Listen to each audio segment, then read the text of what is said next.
Woohoo! PR! Wow, good job, guys. Give yourself a round of applause. Give yourself a round of applause. Welcome, Core Competent. So thank you guys for coming. Saturday, always a rough time right around lunch, but some of us, I know this might be a late morning kind of thing. Some people have already hit their workout, so congratulations for hanging out and listening to a nerd for a while. Little housekeeping. A red pen! Little housekeeping, of course. Thankfully, I think everybody at this point has signed waivers. We'll still probably have like one or two trickling in, and I will take care of them. We'll make them do burpees for every minute now that they're late. We all are in agreement here. Fantastic, amazing. So the workshop that we're going to be going over today is everything core. Everything is tongue-in-cheek because there's no way for us to talk about everything regarding the core in 90 minutes kind of a thing, especially with doing exercises and everything on top of that. So when it comes to some of the topics that we're going to go over, this is kind of the fast and dirty on the learning component because we're going to be doing a lot more doing, feeling it. But I have shot already a full like online lecture, if you will, talking about this stuff in a little bit more detail. So if you have any questions on that we don't inherently touch on today, you're going to get an email from me after this with all of the information. You'll get a PowerPoint slide that this is all based off of. The lecture, again, as well as a link to our YouTube channel where we have all of the exercises and more that we're going over today as resources. Okay. All things core. Are we going to get abs after today? No. No. Yes. So a little bit of yes and no. Definitely a little bit yes and no.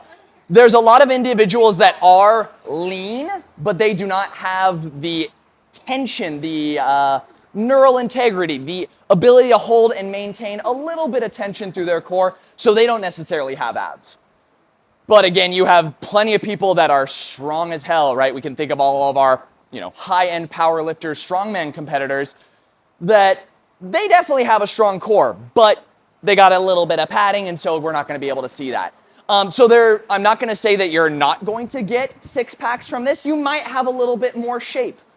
Then again, results are not guaranteed, right? Only effort is. Okay, so what we are going to go over to starting off is a little bit of anatomy. Then we'll jump out and do some stuff.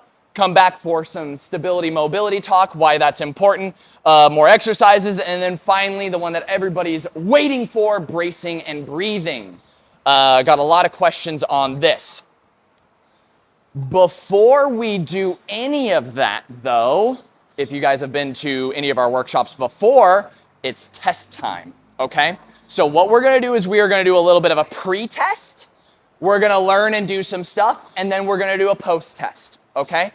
The three things that we are going to test is, number one, in 60 seconds, I almost put, sections, am I right? We're going for a max L-sit. Boo, right? After that, again, you're going to have 60 seconds for max half body weight good mornings, okay? Because your spine is ultimately your core, okay? If half body weight is immediately scary, that's a part of the test, right? There is no right or wrong, but when we talk about what I should be able to bend over and lift back up, half your body weight is not an extreme ask by any means. And so again, just a place that we can learn and grow. Third, like fucking 3 tests, my God. Again, it is going to be 60 seconds to hit a max V up. The whiteboards around you are going to be what you put your test results on, okay? So I'll describe a little bit what's going on first, and then we will grab all the equipment and rock and roll. The aim is we are going to do a little bit of a waterfall because I don't believe that we have enough parallettes to have everybody go at once. So we'll set out parallettes, go from, group A will go first. They then go to section 2. A new group starts. 60 seconds. Oh my God, if we can run all 3 people, that'd be fantastic. Okay. Questions on what we're looking for, on what you should write down on your whiteboard. Little frowny face. Boo, no, all happy faces. Questions on how this is scored, what you should be writing down, what you should be going for. Questions? No, fantastic. So go ahead on your whiteboard, write pre-test, 1, 2, 3. And that's going to be where you write your stuff down. When it comes to that 60-second hold, I have little faith in all of us because 60-second L hold sounds terrible.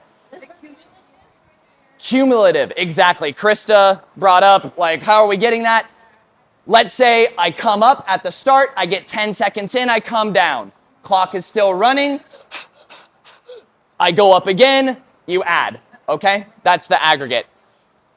For the half body weight good mornings, okay? We'll get ourselves warmed up with that there. If we do empty barbell, y'all are just gonna fly and blow yourself up. So again, half body weight cold on a good morning. Again, same idea. Good morning, I come back up. We cannot stand and wait. I want you to go basically max effort through 1 set. So I'm actually gonna erase this, I apologize. Max unbroken set of halfway good mornings. Again, no right or wrong. This is just a data point to see, after we learn some of these principles, can I organize better to more appropriately hit the muscles that should be being hit in the good morning. Same idea on the V-ups. You're going to have 60 seconds to get, idea. It is just 1 single max unbroken set of V-ups, okay? We are going to do our L-sits. We're going to shift L-sits. We'll condense everybody here just a little bit, and we'll set up L-sits this way. Because let's go ahead and put barbells over here, just because we can't stack barbells that way. And then finally, V-ups are going to be on the other side over here. So we will make our way on over. I apologize there, Fed. So can you start to grab... How many? 13 people. I can do 7. Let's do 5. Put 5 out. Okay, so I need 5 humans to start off. 5 humans to start off. I got 1, 2, 3, 4. Okay, we're gonna have 5. There we go. Fantastic. There are 13 of us. We are gonna set out 5 stations. Oh, thank you so much. So sorry about that. We are gonna move. We're gonna get some barbells over here. So again, I want you to grab a barbell. Grab the appropriate weight and size for your agenda. And what we're going to do is we're going to bring that over here. We're also going to pull out some plates, some weights for us to rock and roll and load that up. Okay? I love this, love this, love this. Start to bring over some weight. Can I get a few humans to just start running plates? Let's bring a handful of plates over, handful of 10s. We're not going to need that many, right? Again, half of our body weight is usually a lot lighter than we expect. Or, we're thinking of that max number. Good, fantastic. Good, fantastic. Yes, we're going to need more or less 5 bars. I'm going to get this just a little out of the way. Let's go a set right through here. Yeah, let's throw a men's bar right there.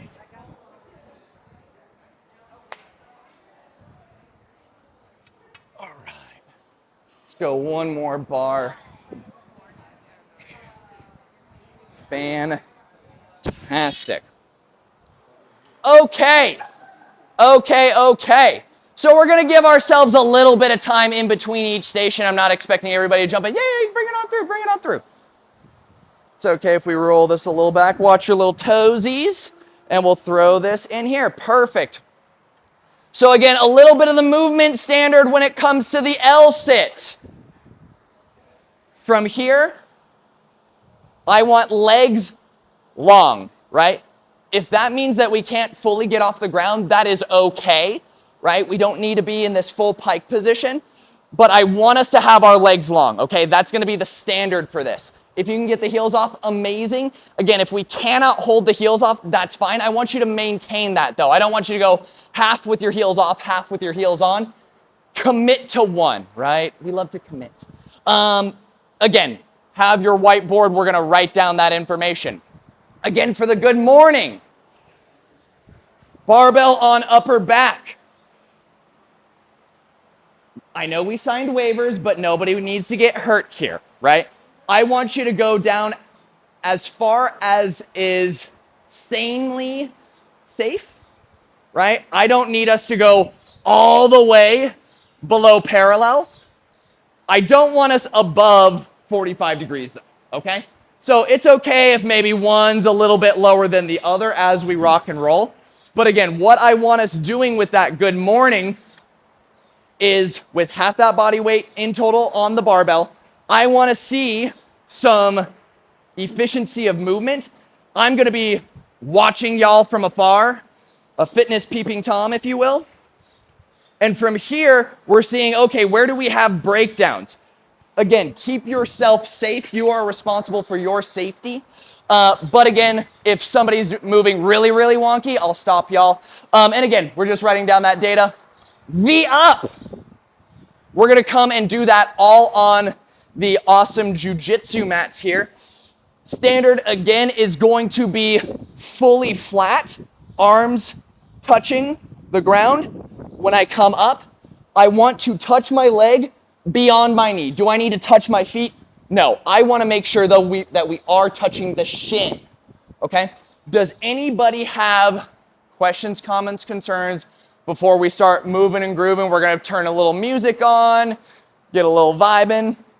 I'm getting nods, I'm getting nods, I'm getting nods. Okay, so that first set of 5, let's go ahead and get ourselves on our L-sit. And we're going to get rocking and rolling here in just a few moments.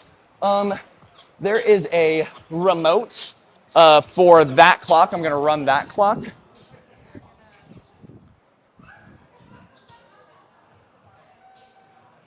Oops. Let's go. Whoop. Up 3. Okay, cool. Alrighty, y'all. So our first group, max aggregate L-sit. We have our running clock over here to the side. We are starting in T-minus 10. T-minus 10.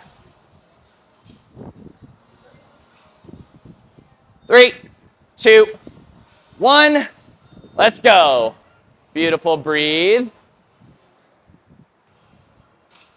I want you to aim to get as tucked in as you can while in that L-sit. As tucked as you can in that L-sit, even if the feet are on the ground. Amazing. We love some cramps. We got some crampy poos. Delicious, delightful. Amazing, amazing, amazing. Hold strong, hold strong. There you go. Get tight, get tight, get tight. Beautiful. Look at this. We got some animals. Good. We got some shaking in the arms. I love it, love it, love it. Oh, you're almost there. Last 45 seconds. Can you fight? Can you fight? Perfect. Stay in it, stay in it.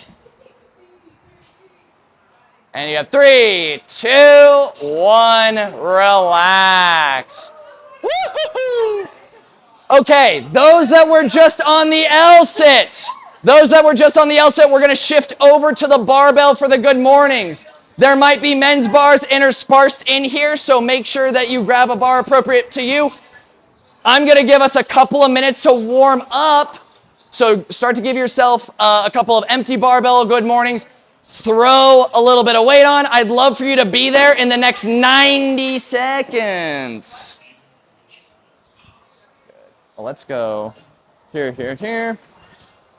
We're going to need a new group of 5 on the L-sit. So if you have not jumped in yet, now is your opportunity.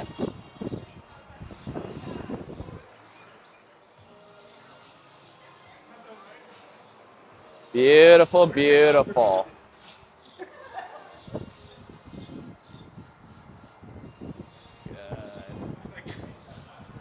Here, Aaron, do you need this bar or you're just grabbing plates? I see, I see. Fantastic. Are you safe to clean and then up over? Cool. Fantastic, fantastic. If we do not feel comfortable going from the front rack, going up and over into the back rack, let me know and we can try to set something up really quick to help you get there. If anything push comes to shove, I hand it to you behind you, kind of a thing. Beautiful. That looks amazing. And again, be safe so I don't inherently, yeah, even that.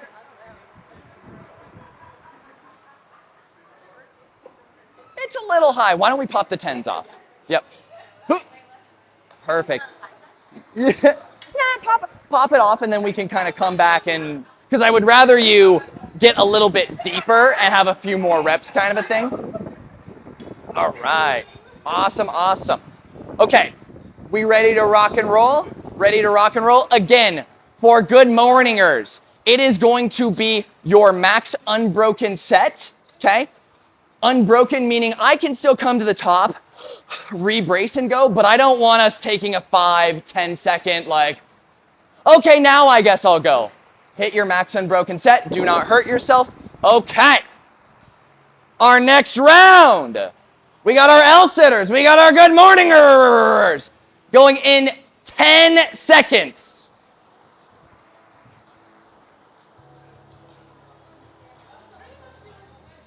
And 3, 2, let's go. If our heels are on the ground, I want you to get as tight as you can. Try to lift it off a millimeter off the ground. Try to lift it a millimeter off the ground. Nice. Nice, nice, nice. Good job, y'all. For the L-sitters, make sure you breathe. A 60-second breath hold in the L-sit is a funky monkey.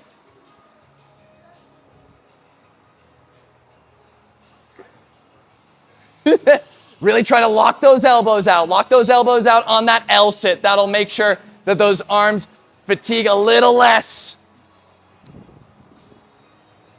Good. Stay strong, good morningers. 10 seconds.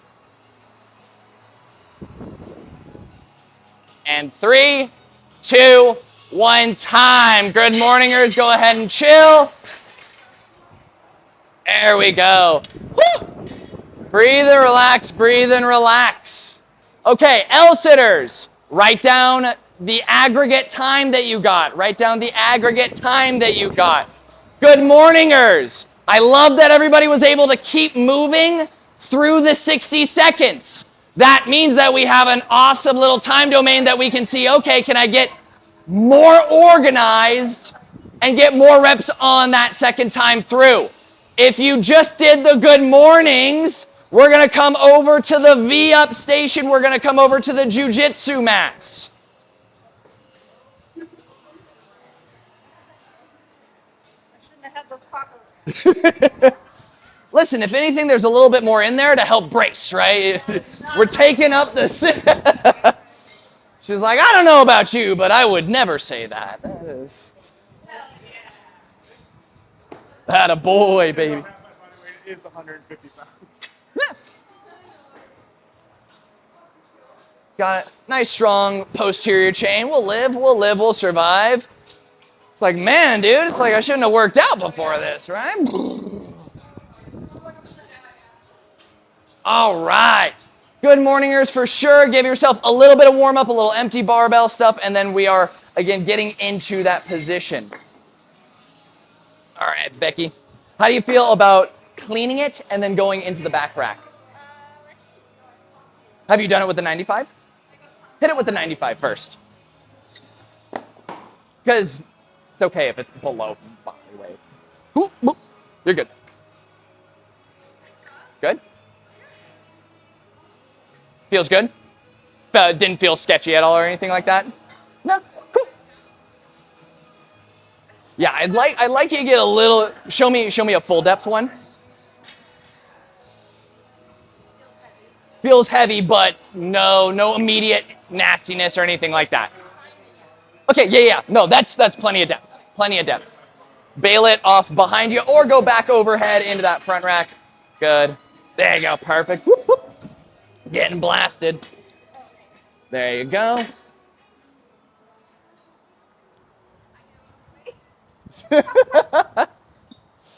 I know, right? It sucks when relative strength starts to come in and you're like, oh, damn. Oh, damn, oh, damn. Okay, try that one really quick. Good. And again, if we don't utilize half body weight, that is totally fine. Again, it's just a metric. It's all data. There is no such thing as bad data unless you do it wrong, per se. Fantastic. Okay. We are going to rock and roll. What you want on here, hun? You want to go empty? Cool. No problem. Yeah, it's more important to hit the depth than it is to get weight. I know the V-uppers they're itching. You better have the best. Okay. Again, good morningers. It is going to be a max unbroken set. So again, you can take a breath at the top and rebrace again, but I don't want us, man, this is crazy. I wonder what I should be doing, right? Try to move in a semi-continuous fashion, okay? V-uppers, it's unbroken. If you stop and splay open for anything longer than 2 to 3 seconds, I want you to cut it, okay? Balls to the wall. Okay. Again. Where'd you go? Where'd you go? Up, up, up, up, up, up. There we are. We are starting our good mornings and V-ups in T-minus 10 seconds.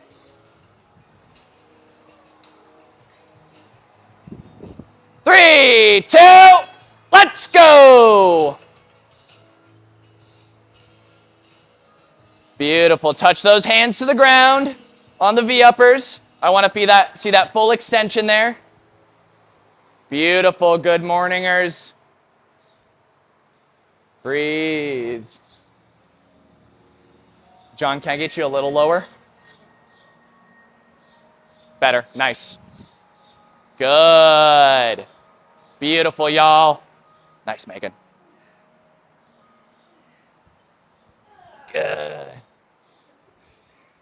Good job. Good job. Keep pushing through. Good morningers. You have 20 seconds left in our 60-second cap. Good job, y'all. Good. Spicy, spicy, spicy, spicy. We're going to have to get some longer tests. 3, 2, and time. Woo! Running away. Running away, running away. Good job. V-uppers, write down your score. Good morningers, write down how many reps, and if you did not do half body weight, what that body weight was. There is no right or wrong. There is just data.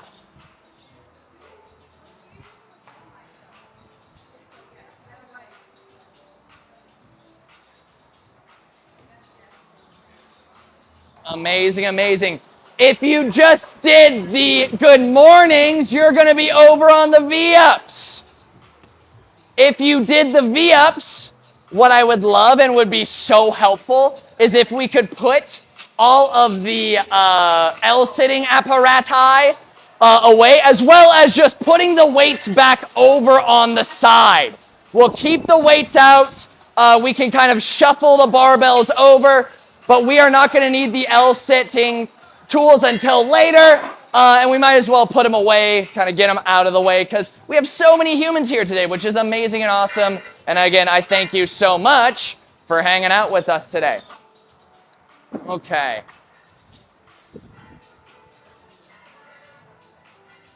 Beautiful. Beautiful, beautiful.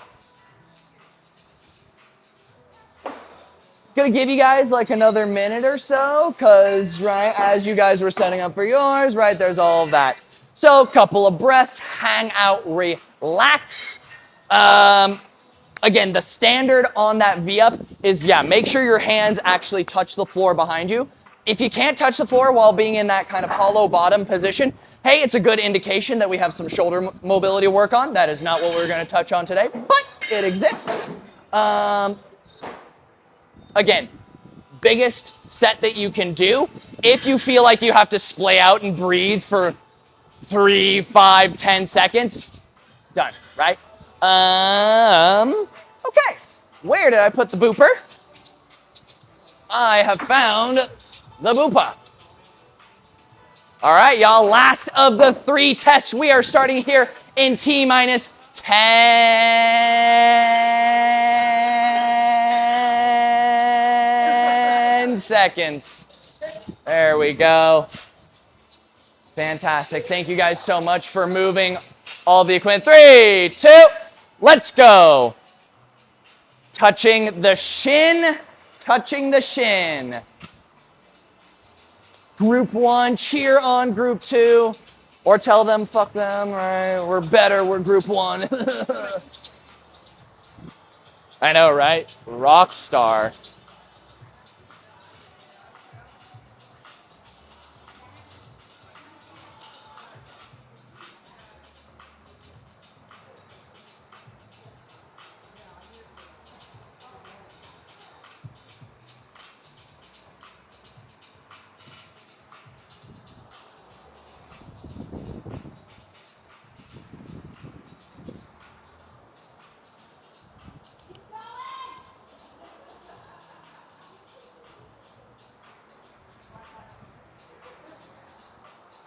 Are we on time?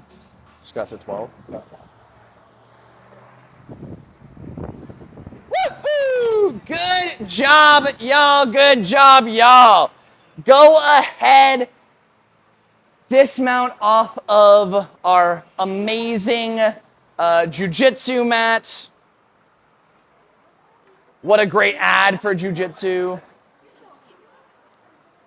Okay. Where's my wiper?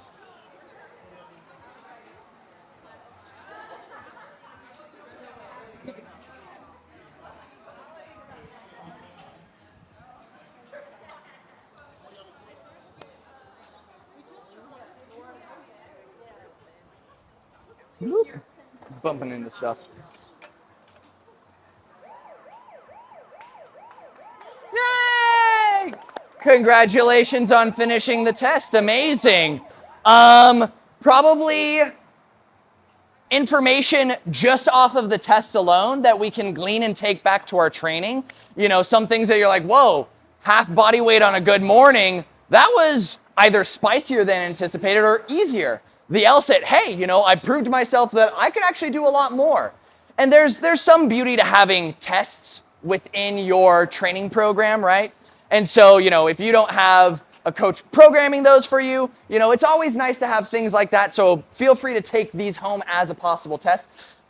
What I would also have you write down, and I forgot to mention it before, but if you have any sensations of note that, you know, again, maybe that was pain, tightness. I know Krista had lots of quad cramping, right? Just to give you a little bit more context to the number that you see on there, right? Because if, let's say, you go from 10 good mornings body weight to 10 good mornings body weight, but the first was extremely painful and the other felt no pain, there is progress there, even though objectively the number is the same. The subjective, how I felt about the movement is, of course, different, right? So take a moment to kind of write that down just so, again, we can compare apples to apples in some sense. All right. So as we breathe and relax, we're going to talk a little bit about anatomy, okay? Anatomy, you are by no means responsible for knowing the names of things, for knowing all the specific intricacies. The human body is an absolutely amazing machine, but just like I can't name more than 3 parts on a car, I do not expect you guys to name more than 7 parts on a human. But to have an idea, to have an idea of kind of what are the things we should be thinking about when it comes to the core, right? We are talking about the body, so we got to talk about the anatomy. So we'll start off with bones. Okay. I'm going to draw a couple of different ways of looking at the body. So if we're looking at the side of a person, right? First one that we can all think and know is the spine, right? Like that's a spine, right? Yeah, look at that, dude. I'm a fucking expert drawer. Okay. So of course, right, it all makes sense. Center of the body, the core of the body, spine. No doubt, right? But to expand upon that, right? Some of the things that we're going to bring up in bracing and some of the stability components, if we do not think of other pieces that interact with that, we're gonna lose focus. So we have the spine, we have the pelvis. Fuck yeah. Pelvis, right? The bottom bowl of the axial skeleton, if you will. Technically, there's a dome up here. Nobody cares about that. Unless you're doing neck bridges, in which, you know, jujitsu, hey, right? Watch out. But finally, the last kind of big piece of the bony anatomy, if you will, is going to be the rib cage, okay? So then we're gonna go like this. Amazing, right? So again, when we think of the bony anatomy of the core, right, we want to think of the axial skeleton. Basically, if I were to chop my arms and my legs off, and I was, what was it, a Weeble Wobble? Was that the toy? It was like they would never fall down, right? That is your pill. That is your core, okay? If we imagine all of the things that we think of like, oh, I need to improve my core stability, whether that's resisting motion like a back squat, right? I don't want to be melting. Or if I'm going through something like a V-up, a GHD, some sort of gymnastics component like a toes bar, I want to have control of, again, my little wiggle worm pod here. Okay? So that's the bones. Pretty straightforward. Muscles, where'd my red pen go? Ha ha! Shit ton of muscles, not gonna lie. But again, we don't need to be thinking about the specific muscles with names and stuff like that. We do know that we have shit on the back, right? And we got some shit on the front, right? So back, right, we have our paraspinals, we have our QL, we have a bunch of different muscles that are gonna help pull my spine backward into what we call extension. If we think of how we can divide up the bodies, we will talk about planes here a little bit later just to get a better idea. But all of this musculature on the back is going to be pulling my spine backwards. On the front side, right? Hip flexor psoas, that one attaches from the pelvis to the leg bone down here, but also from that leg bone up into the lumbar spine, into that low back. Of course, we have our six-pack in the front. We all have it, so don't go, oh, the keg. Nobody likes that guy. It's always a guy. But, of course, abdominal wall, you have the six-pack. You have obliques that run in 2 layers across the body like this. They spiral up and down the back, as well as all the muscles that interact with your rib cage, all of our respiratory muscles, right? Because anything that stabilizes this axial skeleton is part of your core, right? And so that's why we talk about breathing exercises and breathing training as a component of core stability exercise, a way that we can take our core work outside of the gym, right? A lot of people ask, how can I work on things outside of gym time? One of the key takeaways that we'll kind of talk about is this idea of there's 2 ways to train the core. There is exposure, and then there's intensity, right? Exposure is that tension all the time, right? If I'm holding a hollow position, if I'm just maintaining a little bit of core integrity while I'm driving, right? That's exposure. Intensity is, okay, I'm gonna do a max deadlift, right? I have to maintain this stability as I grind my way up and down. So, when we're thinking of all of the musculature that we can constitute as core, again, anything that attaches onto this axial skeleton. Last piece on the anatomy is the fascia, okay? Fascia basically is a garbage can term for everything that isn't a nerve, a blood vessel, a bone, or a contractile muscle, right? Technically, your tendons and ligaments could be bundled into the connective tissue branch of like fascia, because it's all of the fascia of the muscle coming into one thick ass core, okay? But with the body, again, we have kind of a couple of lines, fascial lines from anatomy trains that go up and down the sides, up and down the front and the back, and then we have some crisscrossy guys going from front to back, right? So when we take this picture, which absolutely looks like gobbledygook, right? We can see that there's just so much shit going through the center that when we think of core training, there is this idea of like everything's core training, because they're not wrong. The tighter and the stiffer I can create my axial skeleton, my weeble wobble pill, if you will, the more force I'm going to be able to produce from my arms and legs, whether that's a pulling motion like a rope climb, whether that's a pushing motion like a squat.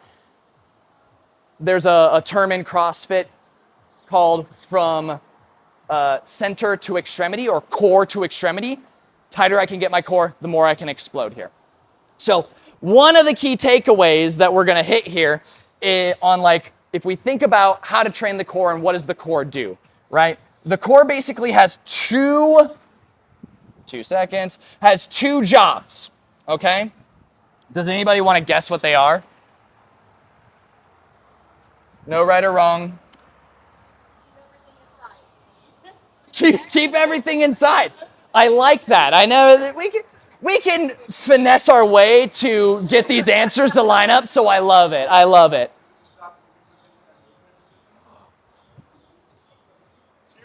There's some cheating over here. Yes.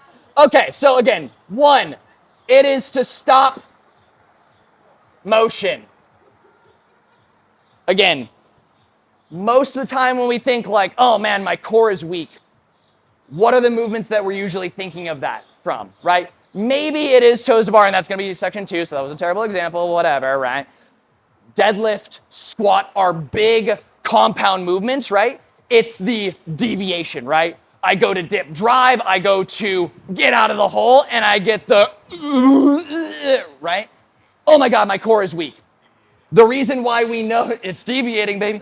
The reason that we know why we think that it should be worked on is because it did not stop the motion. It did not create an environment where my bones could stay all nice and stacked and move easy peasy. Number 2, touched on it, is to move us, not move into a position of performance, right? If I need to create a more rigid hollow body position for, let's say, a toes to bar, I need to be able to compress, but also extend, not just flail and extend, because then I lose all of my efficiency, all of my power. I need to be able to maintain tension, stop some motion, but still move into a position that is performative, right? Do I constantly want to be in extension? That's going to make my glide into the arch position on a kip swing awesome, but then I'm never going to be able to compress, and vice versa, okay? So, big takeaways again. The core stops motion and can put us into a position to, again, utilize our big movers. A lot of talking on the anatomy. I'm seeing some glaze. Let's get some action, okay? We are going to come over to the jiu-jitsu mats, and we're going to go over some of our anterior chain exercises, as well as, again, working an anterior chain. Anterior is to the front, posterior chain is the back, right? We probably have heard that somewhere within training. And so we're going to first talk about some of these anterior chain exercises. All of these exercises over here, again, are in the PowerPoint, and there are way more exercises that exist here. So, again, not an expensive list, but this is where I would start most people off, or without having specialty equipment and setting stuff up, this is what I would incorporate. So let's go ahead and move on over to the jiu-jitsu mat. And what I would love, Catherine, after you get that set up, can you get some of the dip bars, the matadors set up?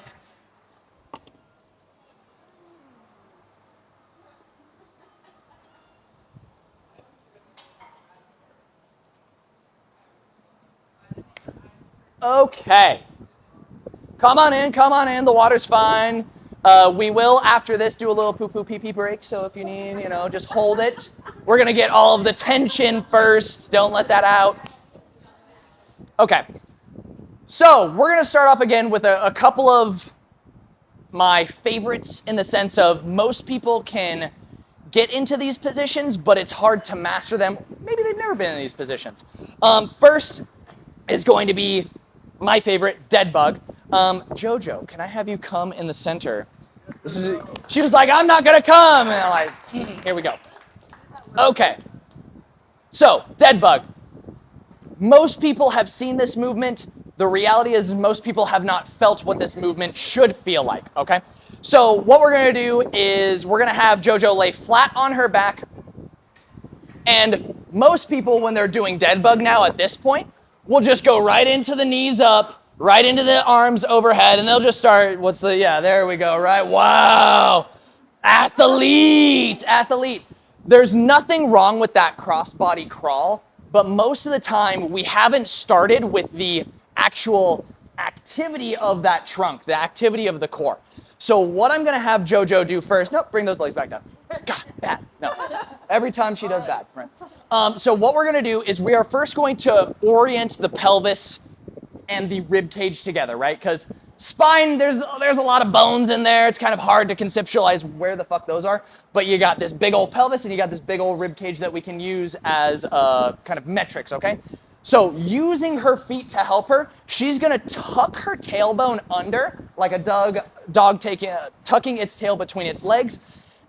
And she's also gonna be thinking about pushing her ribs down into that pelvis, right? Almost like they were trying to nest into each other, tuck into each other. Holding this position, she is not going to lose this position. She is going to slowly bring her feet off of the ground.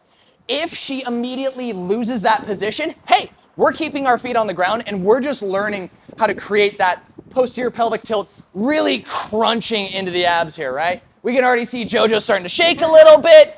One thing, shaking does not mean fatigue ultimately.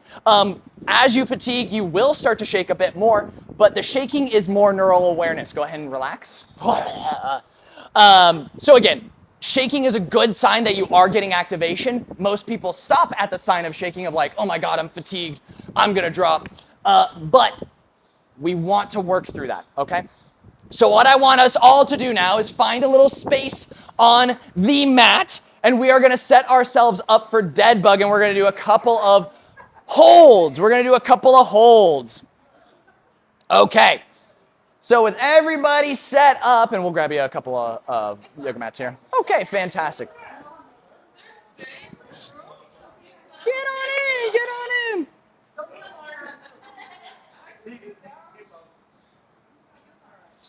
This is amazing. I love this. Okay, so feet on the ground. Go ahead and bring them in a little bit if those legs are nice and long. We want to be somewhere around a glute bridge, right? Somewhere around a glute bridge on that foot positioning, okay? From here, we are gonna drive into the floor just a little bit with the feet so that that pelvis lifts up a little bit, and I want you to tuck that pelvis as hard as you can up towards your rib cage. Yep, tuck up through the front like a dog tucking its tail between its legs. Like, you're about to diarrhea your pants and you're like, oh fuck, oh fuck, oh fuck. It should be that level of tuckage, okay? So what we're gonna do here, holding that tuck, is I want us to slowly try to lift the feet up off of the floor. Again, the position of the pelvis is the most important piece. If we cannot lift the feet, or if we cannot hold the position of that pelvis, do not lift the feet up. It is more important to have the positional awareness than it is to have the intensity of the feet off of the ground. We'll hold for 3, 2, 1, relax. Beautiful, beautiful. Relax, relax. Okay. Again, that's the lower core component. Let's go ahead and incorporate, again, the upper component, which is going to be the rib cage and everything there. So feet are still on the ground. Just a millimeter of glute bridge to give you some space to tuck that pelvis under. Keeping the feet on the ground. I want you to pull your rib cage down and in like you were trying to shove it into your pelvis, right? Like you were tucking your shirt into your pants, you're shoving your ribs down into your pelvis. That is a good point. Bracing is not breathing. Look at that. There's a takeaway that we're going to talk about later. Once you're holding that position, let's lift those feet off of the ground. Beautiful. Good job, good job. Good. I love it, I love it. Those that have the legs off of the ground, prove to yourself, can you tuck that pelvis a little bit more? Can you tuck that pelvis a little bit more? Good, fantastic, fantastic, fantastic. And we're gonna drop in 3, 2, 1, relax, right? 0 to 10, how difficult? Not feeling like you're doing it right, per se? Luke brought up a great question. He's like, I don't feel like I have enough motion to actually be able to activate. That is what we call positional inhibition. If I cannot get into a position, I'm not going to be able to maximally activate and utilize that musculature. So there's something right about that. Something that I would love to do in that sense then is actually like prop your hips up with like a foam roller, a yoga mat, or something like that to put you into that position so then you can really activate it, right? And so this is something that I start many, many people off with because this is just awareness. This is just, when we talk about those takeaways on intensity versus exposure, this is exposure, okay? Now we're gonna talk about an alternate for V-ups because I see a lot of gyms program V-ups when, going from, let's say, dead bug or like a ab mat sit-up to a V-up, that's a pretty big gap. Okay, so I like to demo the V-tuck. Oh my God, right? Jojo, can I steal your spot? Fantastic. Scooch it, scooch it, scooch it, scooch it. Okay, so again, when we're talking about the V-up, the reason I don't inherently love the V-up is more from a balance and coordination. If I am trying to do an activity and I am unbalanced and unstable, I'm not gonna be able to produce as much power. Think of doing a 1 rep max leg press in a machine, right? Everything is set up. All you have to do is that. Versus a 1 rep max back squat on a Bosu ball, right? It's still a max leg effort, but because of the instability, you're never going to be able to activate your musculature. So when I'm doing my V-up, I see for a lot of athletes as they come up, there's a lot of wiggle waggle. Now, with this jiu-jitsu mat, that little bit of squish that pushes you down into it gives me a little bit more stability. That surface area increases. So you might feel really nice doing it here, but oftentimes, especially those that get maybe a little bit of like monkey butt if they do ab mat sit-ups, we might get tossed around. And a lot of the times too, we're just throwing ourselves, right? We're just trying to get up there versus feeling that connection. So the V-tuck, instead of that, is I'm still gonna touch overhead, right? I still wanna get that full extension, that stretch on the musculature through that anterior chain. But when I come up, I am tucking my ribs again into my pelvis. I am making the pill of my core as tight as I can. Hands are immediately on the ground to give me stability so I can land the rep, right? I'm not just flying and like, oh, thank God I touched my legs. Oh, thank God I touched my legs. It's up, boom. I feel everything compressing, everything contracting, okay? So we might have to do this in like half and half just because arms and legs are gonna be kind of flailing all over the place. I'm gonna divide us in half here. You guys step off, go fuck off, out of here. Fucking group 2. Group number 1, let's go.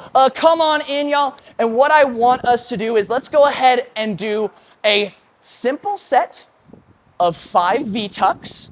I want you to feel the full extension at the bottom. I'm gonna say go.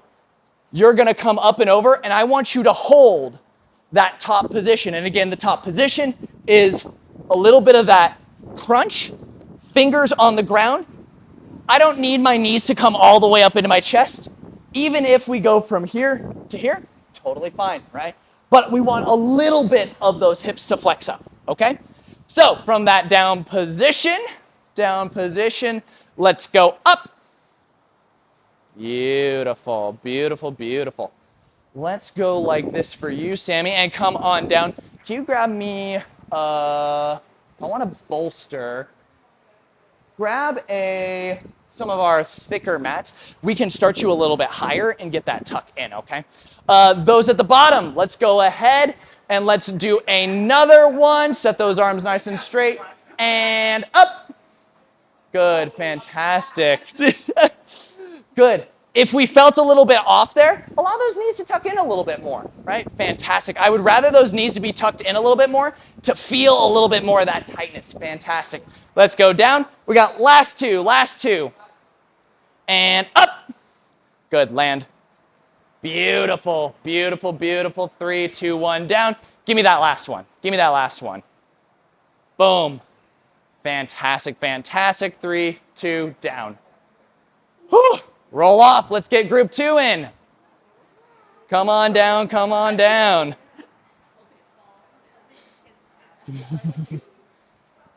Beautiful, beautiful. Make your way in.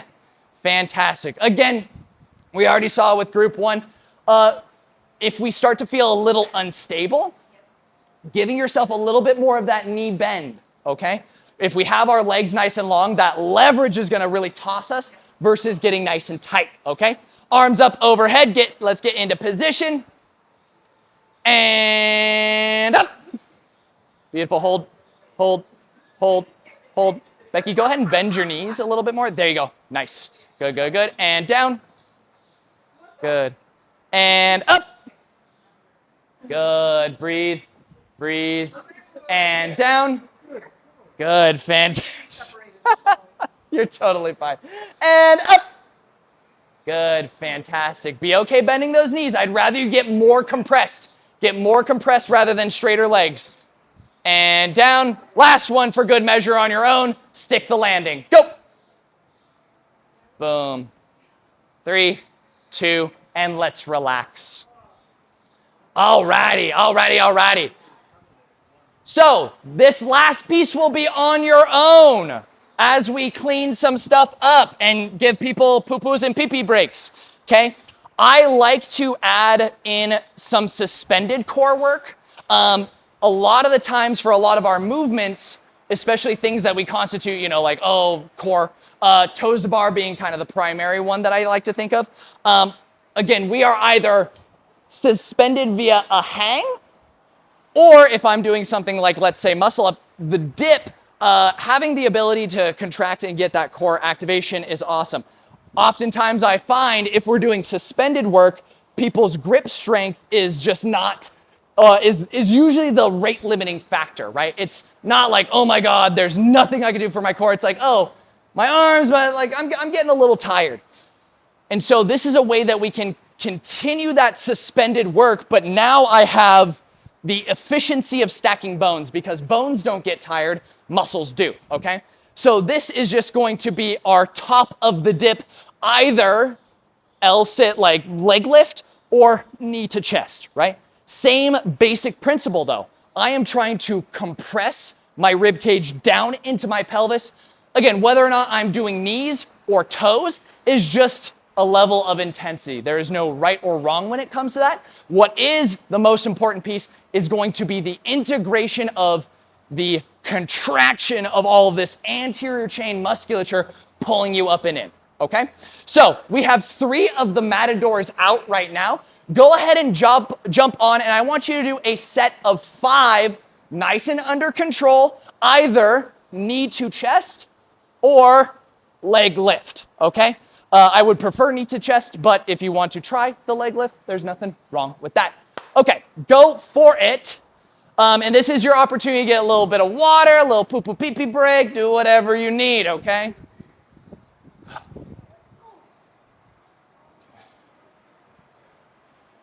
Beautiful, Jess. Those look nice.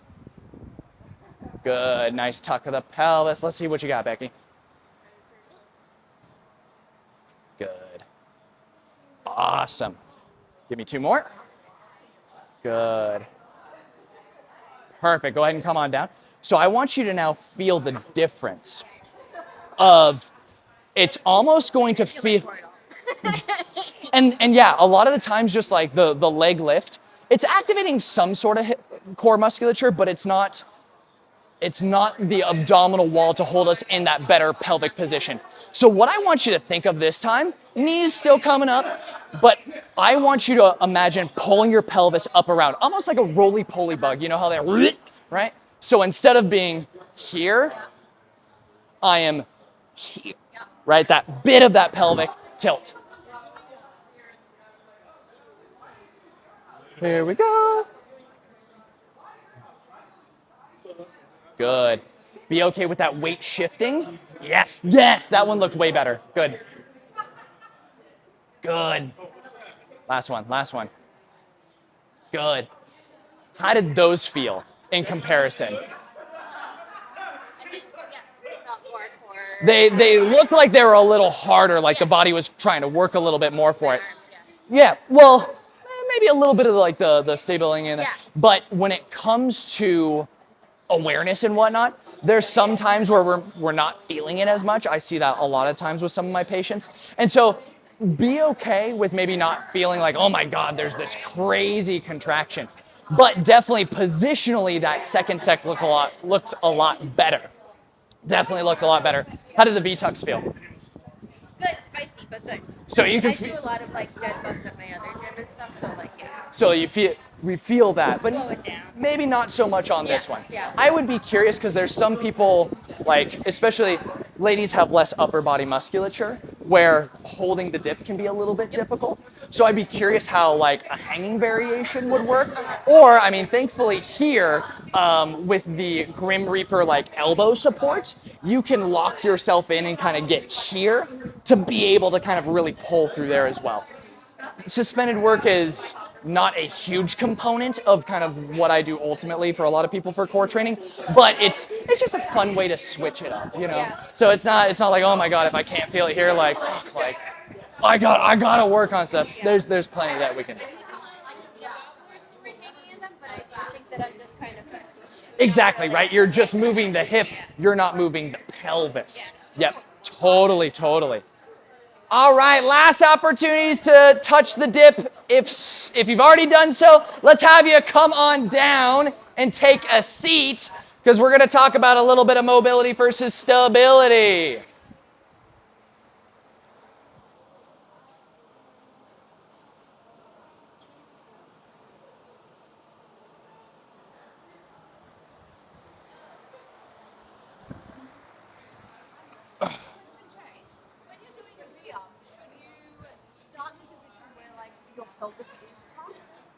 Like in a hollow?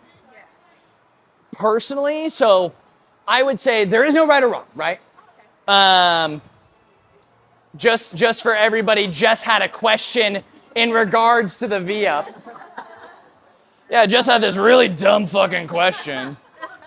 But Jess had a question about like starting position on the V-up, right? Do I start in that like slightly posterior pelvic tilt? For me, I'm gonna say yes. But there is no right or wrong, right? You should train in disadvantageous positions, right? If I start in extension, can I tuck and get into that kind of tucked under flexion and get myself up? But if I wanted to maintain that organization, that's a terrible idea. If I want to maintain that organization of that slight posterior pelvic tilt, that slight kind of tuck hollow body position, yeah, that's where I would probably end at the bottom and work on just being able to go, because there's this idea of being able to create segmental motion, right? Stop moving one thing while moving the other, right? That's a component of core stability, right? When we talk about stopping motion from happening in one place. So we can train V-ups where we're not inherently letting all of this kind of open and close. But again, that's not the only way to train. So It depends. It depends. Yes, Fed. Okay. Okay.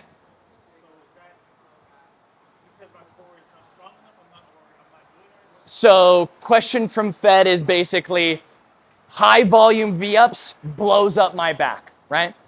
There can definitely be a component of blowing up the back because it did not stop motion, and that excessive motion happening at that segment. Again, I can't tell you which exact one it is. It's probably L5S1 because that's the one that most people hurt. But that little bit of excessive motion, your brain will either give you pain feedback or tighten things up to stop that motion later on. But if you're doing the V-up just by moving the hip and not the pelvis, right? I'm not compressing through the core. I should almost have a tighter shirt here, right? I'm not compressing through the core. I am just moving my hip flexor, my iliopsoas. That could be the thing that's just reaming on that tissue there and giving you that feedback, right? So I would say trying the V-tuck instead, where we don't have to work to try to get this reach and get this big explosion through the hip. But again, there's plenty of other ways that we can kind of get that activation. And a great way that you can tell is like, okay, pre-V-ups, right? We can do a little bit of gut smashing. For those of you that may know, that's a psoas mobilization. Feel the tenderness. Don't beat the living shit out of it. Do your volume of V-ups and then go lay on it again and go, oh my God, did that go way up? Did that stay the same? Did it go down, right? Because that can tell us whether or not that tissue is getting really active, okay? Cool. Let's move on to stability, okay? So ultimately, wow, that is not wiping off well. When it comes to stability, more stable and more mobile are not always better, right? If we think of the most stable people on earth, right? These are our power lifters, right? These are the people that their only job is to go up and down with a weight, whether we're talking a back squat, a deadlift, or a bench press, right? That's still way too wet. Versus our very, very mobile people, right? Gymnasts, yogis, contortionists, stuff like that. We, as CrossFitters, the majority of us here are CrossFitters, right? We have to do both. So when we think of our mobility to stability kind of continuum, right? If I have mobility here and I have stability here, right? The more stable that I become, less mobile, more mobile, less stable. Us having to be somewhere right here in the middle, there is this idea of, oh, I have to be more mobile to achieve a task, whether that's overhead position, something like that.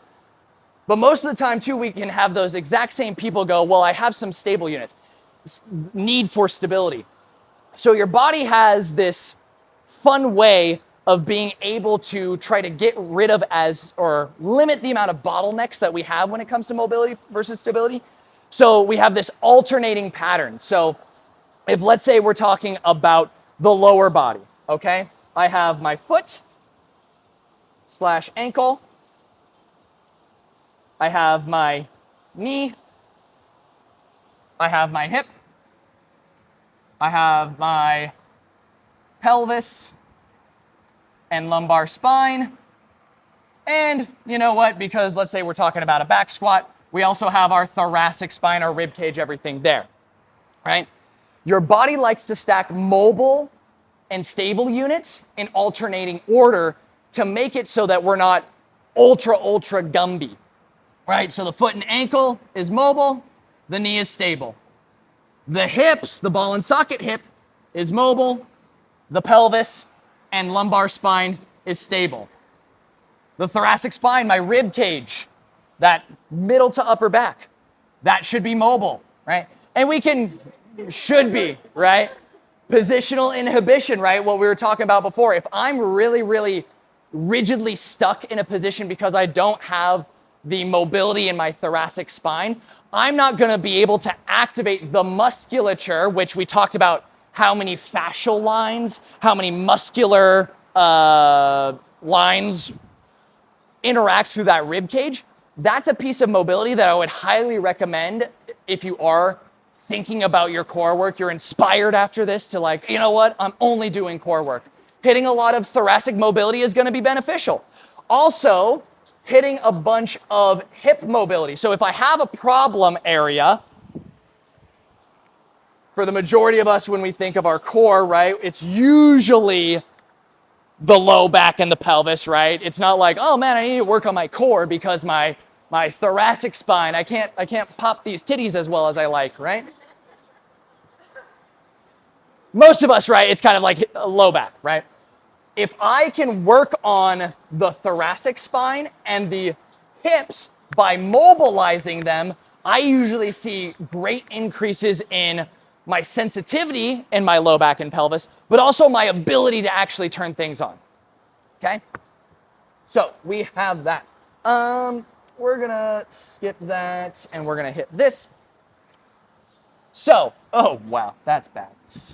So when it comes to a key takeaway of, again, the... Just gonna put this right there. Thank you. Give me all the wipey wipies. Okay. So when we think of stability, ultimately, right, we can think of a singular joint unit, call that a segment, okay? So a segment is a bone, followed by a joint and another bone, okay? Your brain is constantly getting input on what the position and the stretch is at any point in time of that joint. It's a fancy pants term called proprioception. If you close your eyes and you move your hands and we say stop, you should be able to describe and feel what your hand looks like without actually seeing it, right? This internal feedback that we're getting from joints, fascia, muscles, all of that kind of stuff. So your brain is constantly thinking about this. Most people, when they think that they need to work on core stability, it's because of this mechanism here. When we have too much motion at a segment, right? Let's talk about the spine. Doesn't matter which one. I go for my deadlift. There's a wiggle room amount of motion that every joint is allowed, right? Think of driving on the road. If I'm within the lines and I'm coasting kind of back and forth, everything's hunky-dory, right? I can get a little bit funky within my lanes and I'm not gonna get in trouble, right? People around me might be thinking I'm a little weird, but ultimately I'm not in trouble, okay? But if I'm going through that deadlift and I get too much motion at a individualized segment, right? This is when your body is going to try to protect you, right? This is me leaving my lane while I'm driving, right? We have cars now with all sorts of airbags. We have EMS people all around. To save us, right, our nervous system is going to come in here and it is going to lock down that joint. For most of us, right, this is the thing that goes, oh my God, right? I go for the squat and I'm coming up and I get a weight shift, I get a twist, I get a bend, boom. I get pain, I get my low back lockup. It's because of the slightly greater amount of motion than my brain was anticipating, okay? And so that does not mean that the joint is hurt, right? A lot of people think pain equals injury, and that is not the case. Venn diagram, there definitely is overlap, but it is not entirely the case. So when thinking about our core stability, again, back to kind of takeaway point number one, we are trying to stop this excessive segmental motion as well as be coordinative or have smooth motion as we flex and extend. Toes to bar, V up, GHD, stuff like that, okay? So now that I've just brain blasted you with all of that, let's talk about some posterior chain and axial stuff, okay? What we're going to do is let's go ahead and we are going to do 2 groups. One group, I'm going to split us. I'm going to take you and we're going to 2, 4, 6, 2, 4, 6. Let's go. I'm going to shift you that way, Sammy. For my group on this side, you are going to put a barbell into the rack. Actually, I lied. We're all just going to grab barbells. Let's all grab a barbell. The only reason I'm changing my mind is one of the things that we can do to work on our ability to stay organized and compressed is axial loading, is heavy barbell back rack holds. Either in the back rack or the front rack position. We're just going to flip this. Here we go. We'll do maybe one more. We'll do one more. Perfect, just to give ourselves some room. Okay, so we're gonna grab our barbell. We're gonna take some space on the floor. Take some space on the floor. There you go. Fantastic. Come on in, come on in. Yeah, we might be a little split up because of the boxes and everything. That is okay. Again, grab yourself a bar, grab yourself a bar. Perfect. So what we are going to touch on right now is a lot of people like to constitute it as mobility. I would constitute it more as dynamic stability because we are going to be doing a Jefferson curl, right? Most of us know a Jefferson curl, but there's a way that we can create an opportunity that we can work on our core positioning with it, okay? So I'm going to go up on this guy just so that everybody can see. So for those that do not know the Jefferson curl, it is more or less a weighted flexion exercise. Again, you can load this up and create intensity here, but for now we're going to do empty barbell because it would take time to warm this all up. Okay, I'm going to keep that barbell nice and close to my body, and from here, instead of doing a hinging motion like an RDL, a good morning, I'm going to keep my hips relatively active and kind of squeeze my tush just a little bit. And from here, I want to go segmentally, bone by bone, into flexion or that forward rotation. So I'm going to fall forward, and I'm going to keep falling forward, and I'm going to keep falling forward. There comes a tendency most of the time in the low back to start to push that out. We want to open up that low back, okay? We want to really let that drape. And so then I'm just going to keep going and keep going. There may come a point where I start to feel like I'm stuck. What I want you to do is just like that V up, I want us to try to compress that hip joint and get just a little bit further, okay? Of course, I'm up here on the box, so I can go a bit lower than my feet. If I am not on box, I'm on terra firma, I can just bend my elbows as I come on down. I can give it just a little bit of bend to help pull myself down, but I'm not smashing my toes, okay? So let's go ahead and grab our barbells. Oh, here you go, buddy. So where we're going to start is we're going to start with that integrated flexion segment by segment. So squeeze your tush nice and tall. I highly recommend hook grip if you're not doing so already because we're going to be spending a decent amount of time going on forward. What I want us to do is I want us to tilt our head forward. And what I want you to do now is I want you to collapse your chest. Collapse your chest, almost like you were doming around. From there, after you got everything out of your thoracic spine, start to let that low back start to go piece by piece. Keep that barbell nice and close to your body. If you feel like your hips are starting to push away from you, pause where you are and try to flex at that smaller segment.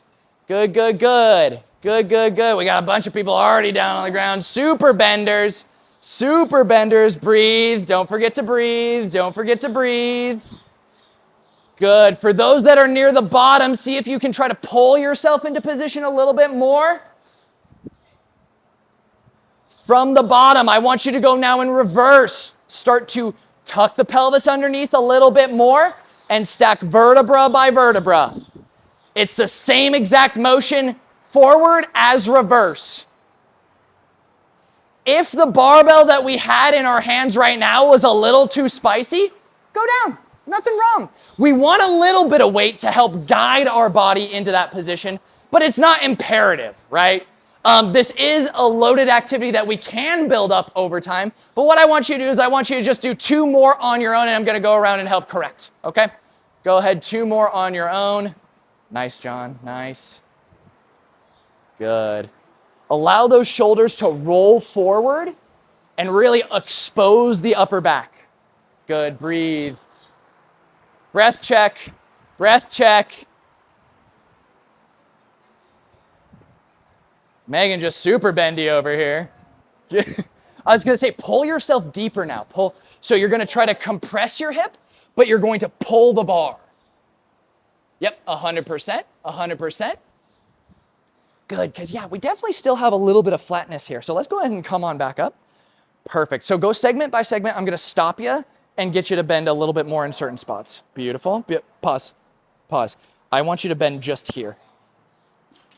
Forward. Other way. Other way. Yes. Yes. Better. Better. Better. Better. Okay. Now keep going. Now keep going. Good. Good. Good. Pause. Can you bend here a little bit more? Good. Nice. Keep going. Keep going. Keep going. Beautiful, beautiful, beautiful, beautiful. Barbell's on the ground now, so you're going to pull in. Awesome. Can you try to compress your hips even more? Try to suction your belly into your thighs. There you go. Nice, nice, nice. Perfect. So almost like, yeah, it is a bit of a tuck. Less of like a all the way from like the entirety of your pelvis around here, more of a cinching tight, pulling almost your obliques into the top of your thighs. Yes, yes, yes. Awesome, awesome, awesome. And so the pulling on the bar just helps you kind of get there a little bit. Yes, awesome. That looked great. That looked great. Do you feel that difference now, how you can really contract through kind of the side body right here? Awesome. Now just come on up. Pause, pause, pause. Can you lift this more? Lift this. Good. Yep, I love that. Start to come up. Start to come up. Good, good. Pause. Can you keep this high and drop this a little lower? Good, good. That's all I need. Up. Beautiful. Beautiful. Beautiful. Nice. Nice. Yeah, you have a really good hinge. You just go right on over. But to expose into kind of those odd positions, again, since you're super, super bendy, and especially in like a really good way, right? It's not like, yeah, I'm super bendy and your spine just like snaps in half. Yeah, I'm doing great. But yeah, just some of that segmental motion. The beauty with this is the beauty when it comes to being able to interpret this segmental motion even better, right? This gives you wider lanes, right? Your body has a little bit more wiggle room as you navigate motion to not immediately get the red lights and everything locking up, right? So this isn't, hey, I need to be the most mobile I can, right? I don't need to go, my hips are all the way up and somehow I've put my head into my belly button. We don't need to be that mobile by any means. But the more that we can expose ourselves to this segmental motion in a controlled manner, of course we can load this up. That's where we can build some intensity.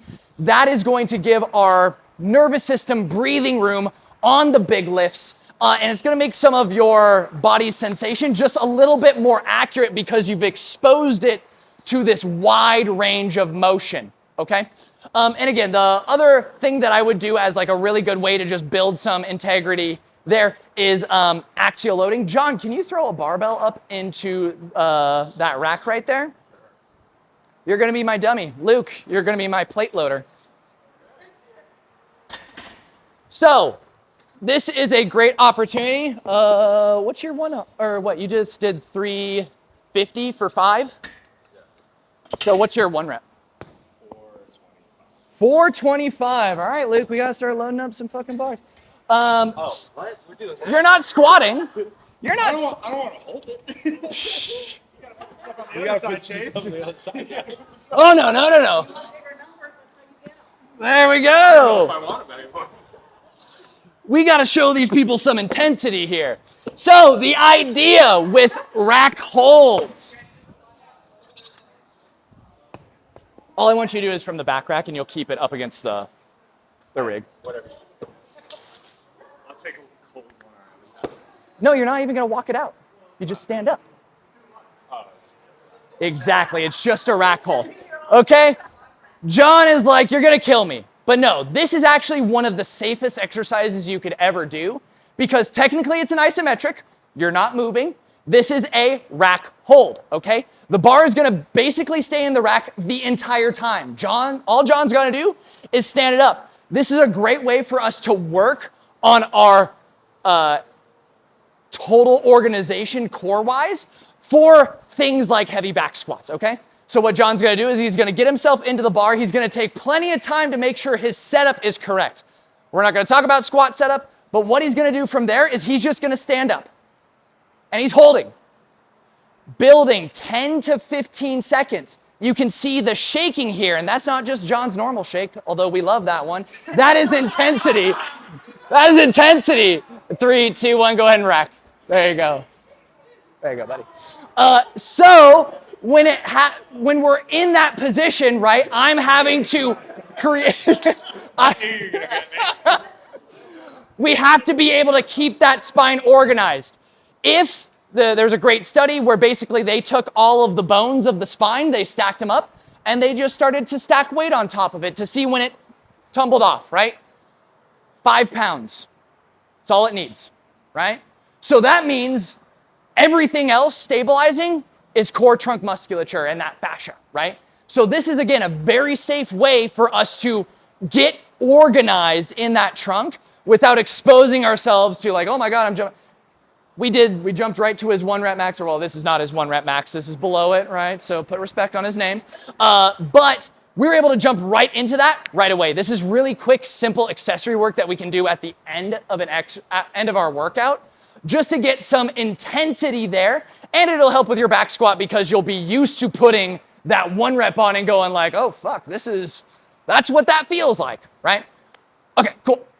Can I have you guys pop this off while I get last piece, okay? With our quick 25 minutes of teaching before we can hit last pieces. We're gonna talk about some bracing breathing. So quickly, bathrooms, poo-poos, pee-pees, grab some water, and then we'll rock and roll. Yeah. Oh no, my bad. My bad. Yep, perfect. Yes, thank you. For those that are not poo-poo and pee-peeing, can we put barbells away? Put barbells away. Yeah.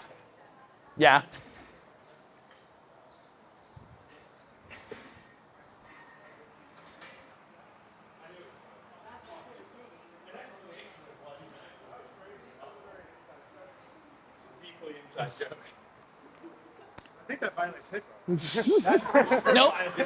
No, it doesn't. Let the record speak. No, it doesn't. That's true. Wait, Chase, you're a doctor? You don't say.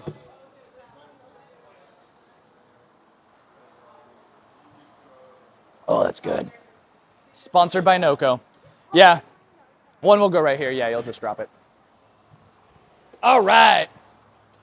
In classic Chase fashion, we are rushing at the end, which is totally fine. Totally fine. Everybody laughs. Ha, ha, ha, ha, ha. Chase's pain is so deep, he can shove it away. Down, down, down.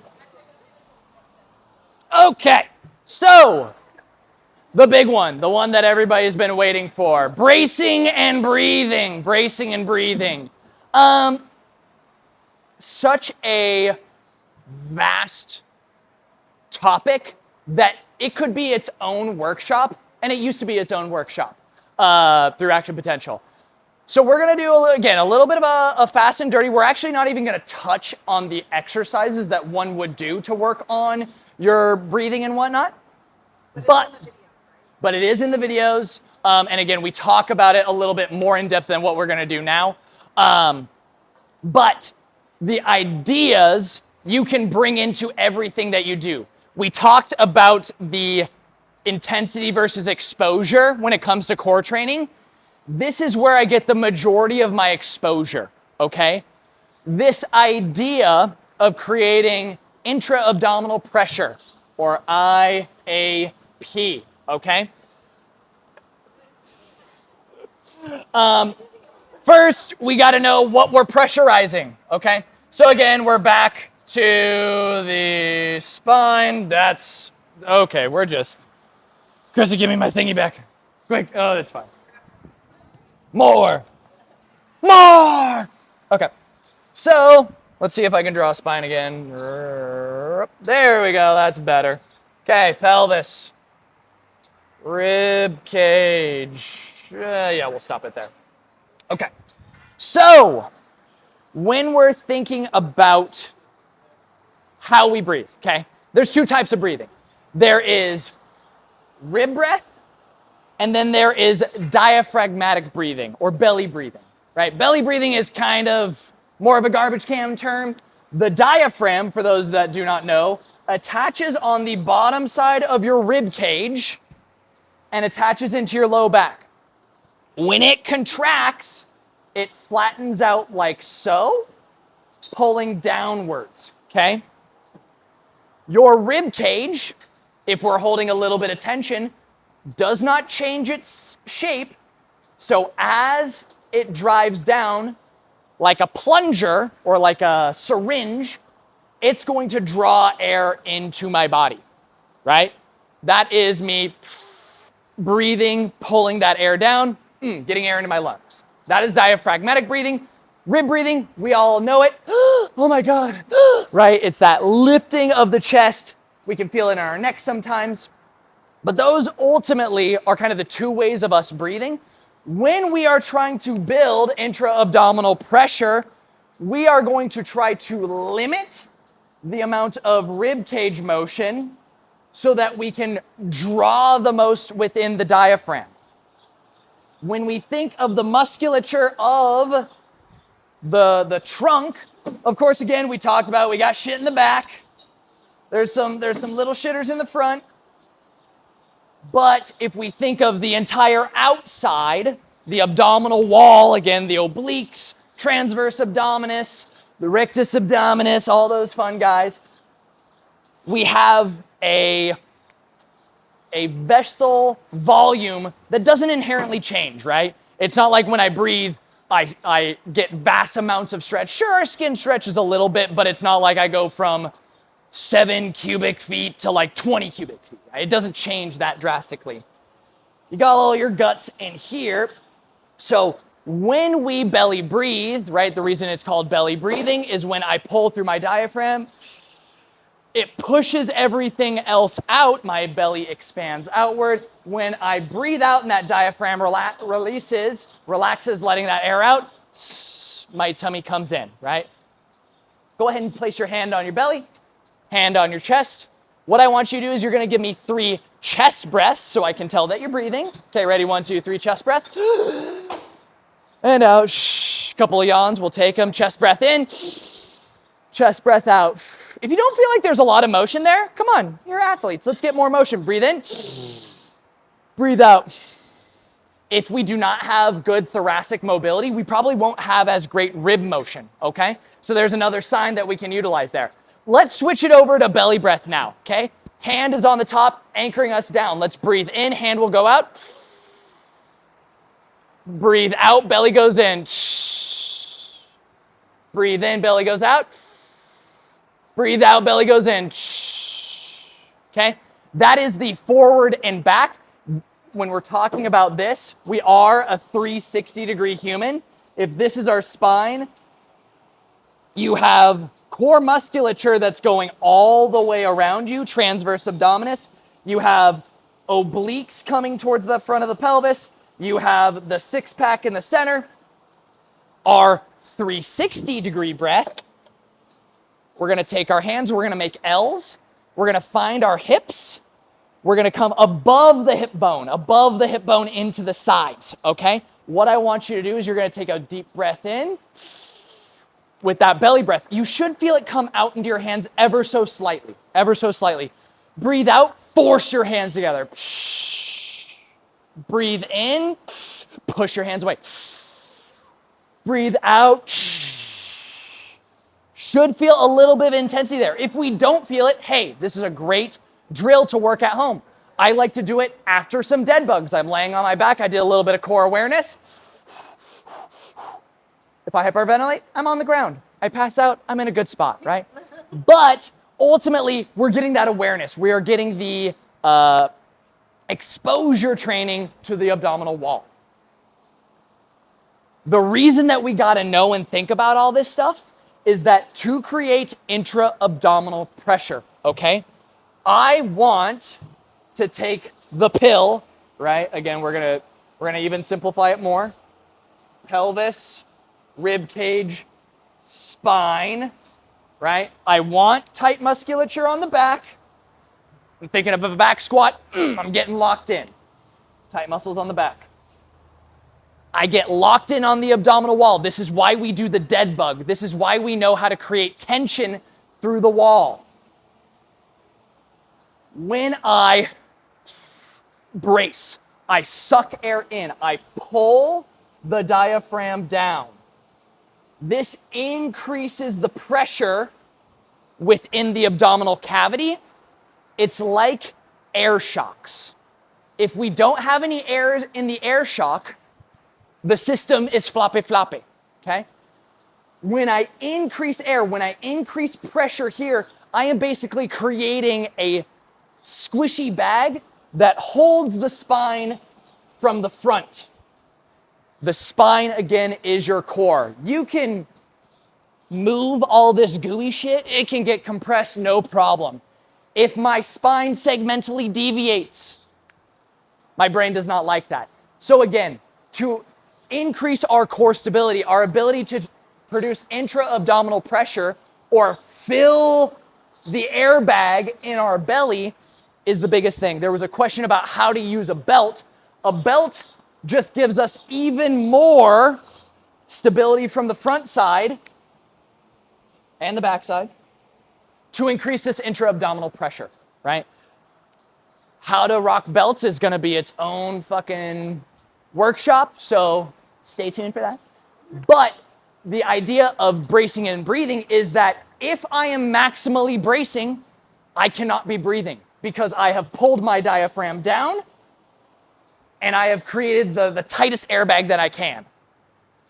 So there's one of the key takeaways is that bracing is not breathing, breathing is not bracing, okay? As CrossFit athletes, we are kind of stuck in this nasty in-between ground. Because if I have all the way on one end marathon athletes that need to do a lot of breathing, and then I have, again, our power lifters, where all they have to do is get tight once to get their job done. We sit in the middle, and so learning how to create rigidity without a belt, because we don't know, sometimes the equipment isn't available, I leave it at home, or the workout itself is disadvantageous to having a belt on, I should be able to create this intra-abdominal pressure all by itself, okay? Right? Holy cannoli, it's like I should have had another NoCo, sponsored by NoCo. Anyways, okay. We have just a few minutes. We're not gonna go over the last pieces of exercises here. One, because breathing exercises, they're gonna be their own, its own workshop. The movements, I'll demo them, I'll talk about them. More than welcome to stay around and rock and roll with them, but I'm gonna be needing to put stuff away because I gotta skedaddle out of here. The test retest. Time-wise again, we're kind of bumping up on time. So this is gonna be your homework. Whether you wanna stay here and do it, we can absolutely get a running clock on for you. Or maybe you take these principles, you go home, you watch the YouTube channel for a couple of exercises, you watch the lecture, because you want to hear my fucking voice some more. But maybe Monday on your first day back training, maybe you work this in as your warm up to, hey, okay, knowing all of the exercises that we just did, can I redo the L sit? Can I redo the V up? Can I redo the good morning and compare it? Okay. That's basically it. Thank you so much, guys, for coming. I know that some people were feeling some things. If you are feeling things like pain, more than happy to help you out. Dr. Catherine, myself, we can sit around and chat for a little bit, but we do got to get out of here for a birthday party. But thank you so much. The email, you will be getting an email from me this weekend. Again, it will have links to the YouTube channel for all of the exercise videos, the PowerPoint, me going through it as a lecture, as well as the PowerPoint itself. Thank you guys so much. Have a wonderful rest of your Saturday. Woo! What's next? What's next? Done. Feet, knees, shoulder, core. So Catherine is actually going to